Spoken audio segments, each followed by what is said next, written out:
देश को साथ जो आप खिलवाड़ करते हो, इसीलिए ही देश आपको अभी सजा दे रहा है। इंडी गठबंधन का सारे दल आज हिंदू को डेंगू, मलेरिया, एड्स बोल रहा है। मैं दिल से चाहता हूँ कि राहुल गांधी और सोनिया गांधी का एक स्टेटमेंट निकाले और क्लियरली बोले कि we don't endorse all this thing. Modi ji तो ऑन रिकॉर्ड है कि मैं किसी को पैसा खाने नहीं दूंगा, ना खाऊंगा न खाने दूंगा।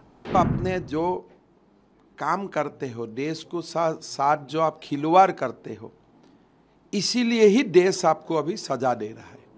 सर, आज आप छत्तीसगढ़ आए, आपने सूरजपुर में, बेमेतरा में कई सभाएं की, आज प्रेस कॉन्फ्रेंस भी की। किन मुद्दों को लेकर आपने छत्तीसगढ़? देखिए, मेरा तो सिंपल बात है, छत्तीसगढ़ को माँ धरती ने सब कुछ दिया है। आप छत्तीसगढ़ माइनिंग में, खनन में, फॉरेस्ट कवरेज में, आज छत्तीसगढ़ देश का एक विकसित प्रदेश बन सकता है। लेकिन भूपेश बघेल जी का जो स्कीम्स है, जो नीति है, जो काम करने का तरीका है, उसका कारण आज छत्तीसगढ़ का जीडीपी असम से भी कम हो गया है। हालांकि असम में इतना संसाधन नहीं है, छत्तीसगढ़ का जो लैंड है उससे असम हाफ है।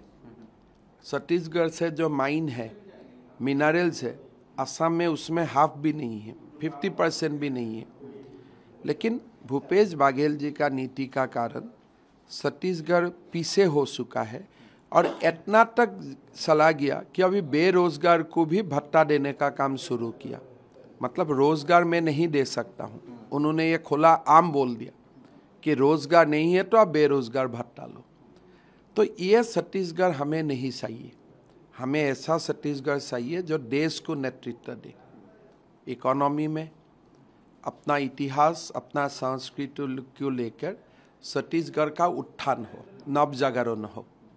और इसीलिए मैं मानता हूं कि भूपेश बघेल जी को जाना चाहिए और नरेंद्र मोदी जी को एक बार छत्तीसगढ़ का जनता के लिए काम करने का अमृतकाल में मौका देना चाहिए। सर, आज आपने सूरजपुर में भाषण के दौरान रेहान वाड्रा की बात की, सर आपने मदरसा की बात की। सर देखिए, जैसे असम में हमने मदरसा बंद किया और हमने बोला कि बेटियों को मेडिकल पढ़ना चाहिए, इंजीनियरिंग पढ़ना चाहिए। आज असम में 1500 मेडिकल सीट है। आउट ऑफ 1500 सीट, 285 सीट में मेरा मुसलमान बेटा बेटियों पढ़ते हैं। तो हम एम्पावरमेंट का बात बोलता हूँ। अगर मद्रासा में पढ़ता था ये 285 बेटा बेटियों तो कभी डॉक्टर नहीं बन सकता था। तो इसीलिए आप तुष्टीकरण मत करो, लोगों को सिखाओ, लोगों को अच्छा रास्ता दिखाओ। राजनेता का वही धर्म है। तो मैंने इसी का ही बात जिक्र किया। आज छत्तीसगढ़ में जैसे खुला आम धर्मांतरीकरण हो रहा है, देश के लिए अच्छा नहीं है। मैं तो ईसाई समाज को भी रिक्वेस्ट करूंगा कि ऐसा मत करो। हम हमेशा असम में स्पीच में बोलता हूँ, जो शिक्षित लोग हैं, जो लिटरेट लोग हैं, अगर वो डिसाइड करता है मैं ईसाई बनूंगा, मेरा कोई आपत्ति नहीं है। लेकिन जिसका गरीब जिसका घर में गरीबीपन पल रहा है, उनको आप मेडिकल का कुछ दिखा के, शिक्षा का कुछ दिखा के कन्वर्सन करना एक पाप है। लेकिन अगर मैं आज इस्लाम बन सकता हूँ, मैं क्रिश्चियन बन सकता हूँ, because I can take decision of my own, उसमें मैं कोई आपत्ति नहीं करता हूँ। लेकिन ये देश में गरीबों का धर्मांतरीकरण बंद होना चाहिए।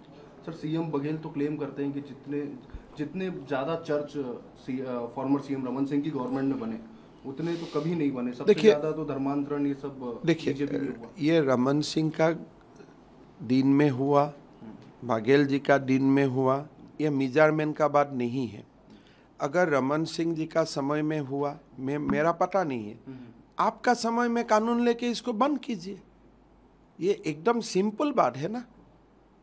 अगर आपको लगता है कि रमन सिंह जी का समय में कुछ हुआ है जो आप भी इसको अच्छा नहीं मानते हो, तो आपका तो विधानसभा में फुल मेजॉरिटी है, आप जाके क्यों बंद नहीं करते हो? जब आप बंद नहीं करते हो तब मुझको यही मानना पड़ेगा कि आप ये बात जस्टिफाई करने के लिए बोलते हो, बाकी कुछ कारण के लिए नहीं बोलते। आपका दिल से ये आवाज, आपका दिल का आवाज ये नहीं है।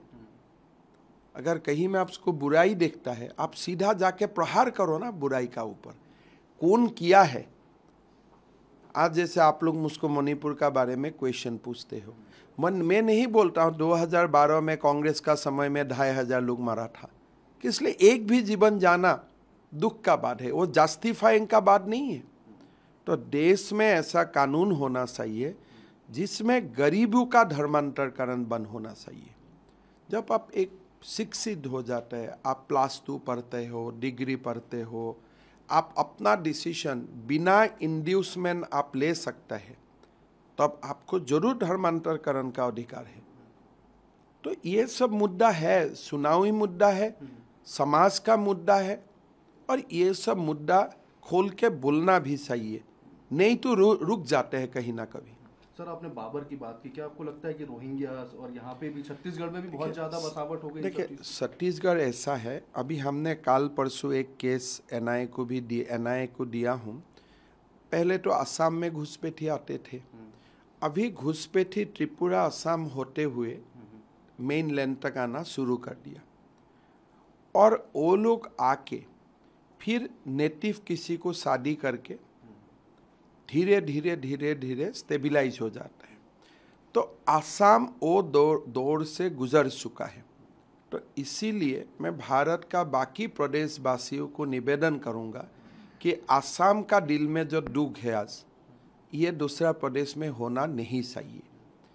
छत्तीसगढ़ में रोहिंग्या आना शुरू हुआ है, जो भी उपाय से अभी बंद करिए, नहीं तो जो उनका लेवल ऑफ बर्ड है 10:2, 12:2, और डेमोग्राफी चेंज होने में समय नहीं लगता है, तो इसको आइडेंटिफाई करो, कैंप है कैंप में ले जाओ।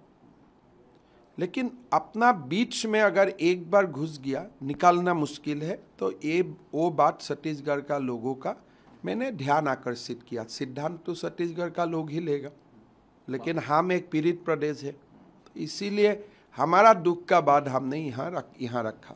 बाबर की बात करें, बाबर तो हकीकत है, बाबर ने राम मंदिर को ध्वंस किया था, समाज जीवन को ध्वंस किया है। आज भी कोई बाबर है नया युग का, तो उनका खिलाफ हमें, हिंदू हो मुसलमान हो, सबको नज़र रखना चाहिए नया दिन का बाबर का ऊपर। इसलिए बाबर होने से हिंदू मुसलमान का भी भाईचारा खत्म हो जाते हैं। ना हमें मंदिर को ध्वंस करना है, ना हमें मस्जिद को ध्वंस करना है। तो इसीलिए बाबर समाज में नहीं आना चाहिए।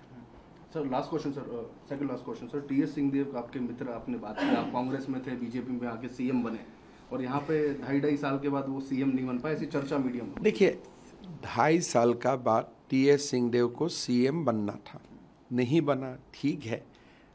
शायद गांधी फैमिली को पूजा करने में इनका कुछ कमियां रह गया, लेकिन आगे जाके ये 1.5 महीना के लिए वो डिप्टी सीएम क्यों बना? एक तो प्रतिष्ठा का बात होता है, तो इसीलिए वो मेरा मित्र है, लेकिन मैं थोड़ा दुखी हूँ कि उसको 1.5 महीना का डिप्टी सीएम पद लेना नहीं चाहिए था। Sir, you have questioned the religious faith of Rahul Gandhi and Sonia Gandhi. नहीं, मैंने यही क्वेश्चन किया, मैं कोई किसी का रिलीजियस फेथ को क्वेश्चन नहीं किया हूँ। मैं इतना ही बोला हूँ कि इंडी गठबंधन का सारे दल आज हिंदू को डेंगू, मलेरिया, एड्स बोल रहा है। मैं दिल से चाहता हूँ कि राहुल गांधी और सोनिया गांधी का एक स्टेटमेंट निकाले और क्लियरली बोले कि we don't endorse all this thing, और आगे बोलेगा तो हम आपका साथ संबंध नहीं रखूंगा। तो ये इतना तो हम आशा कर ही सकता हूं ना। उनका फेथ क्या है उसमें मुझको पढ़ना नहीं है, वो उनका मामला है। लेकिन जो देश का मेजॉरिटी कम्युनिटी का ऊपर आक्रमण होता है, और आक्रमण आपका गठबंधन या आपका दल का अंदर से ही होता है, तो आपका दल का मुखिया होने का नाते आपको एक प्रिंसिपल स्टैंड लेना चाहिए। सर, आपने काफी एलिगेशंस भी लगाए करप्शन को लेकर, घोटाला, गवर्नमेंट, स्टेट गवर्नमेंट घोटाला। देखिए, ईडी ईडी ने बहुत सारे रेड्स यहाँ किए, चाहे वो कोल स्कैम हो चाहे लिकर स्कैम हो। उसके बाद बघेल गवर्नमेंट ये कहती है कि ये जो रेड्स हैं सेंट्रल गवर्नमेंट के डायरेक्टिव। नहीं, रेड तो सेंट्रल गवर्नमेंट का डायरेक्टिव से ही तो होगा। बीजेपी नहीं, जरूर तो बीजेपी का डायरेक्टिव में ही होगा। मोदी जी तो ऑन रिकॉर्ड है कि मैं किसी को पैसा खाने नहीं दूंगा, ना खाऊंगा न खाने दूंगा। तो और किसका डायरेक्टिव में होना चाहिए? और ऐसा डायरेक्टिव देने का हिम्मत किसका है भारत में? खाली नरेंद्र मोदी का ही है कि मैं खाऊंगा भी नहीं और खाने भी नहीं दूंगा। तो मोदी जी खाया भी नहीं और छत्तीसगढ़ में भी किसी को खाने नहीं देगा, असम में भी किसी को खाने नहीं देगा। तो ये उनका तो स्टैंड है, उसमें क्वेश्चन का क्या बात है? तो पॉलिटिकल मोटिव है उसके पीछे। पैसा तो मिला है ना, उसका बात तो पॉलिटिक्स नहीं रहा। अगर रेड हुआ कुछ नहीं मिला और आप लोग भी बोलता है नहीं नहीं वो लोग ईमानदार है, उनका घर में रेड होना ना इंसाफी है, तो अलग बात है। क्या आप गारंटी से बोल सकते हैं उस व्यक्ति का ऊपर? और नकदी तो मिला ही है, तो उसका बाद ये पॉलिटिकल कहाँ रहा? तो भूपेश जी का एक साफ सभी है, ये सबको वो पैट्रोनाइज नहीं करना चाहिए, उनको बोलना चाहिए लोग को सजा होना चाहिए, फांसी होना चाहिए। तो भूपेश जी ये लोगों को प्रोटेक्ट नहीं करना चाहिए, गलत संदेश जाते हैं समाज में।